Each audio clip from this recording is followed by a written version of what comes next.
carpal tunnel syndrome is a compression of a nerve that runs in your palm in this area here that runs in a tunnel that also encases the tendons that go into your fingers.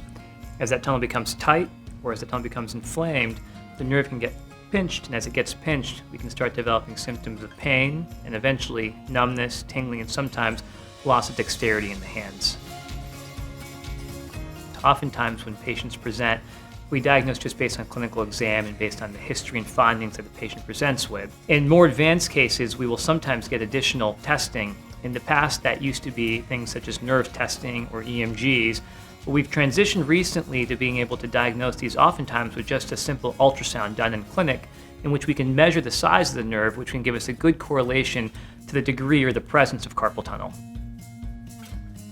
So in carpal tunnel surgery, we're actually making a cut either in the wrist down here or in the palm, and we're going down to where the tunnel is, and we're actually opening the tunnel so it opens up, releases the pressure on the nerve, and as a result of that, lets the nerve start recovering and essentially start functioning normally. In traditional open techniques, an incision is made across the palm that goes down into the forearm.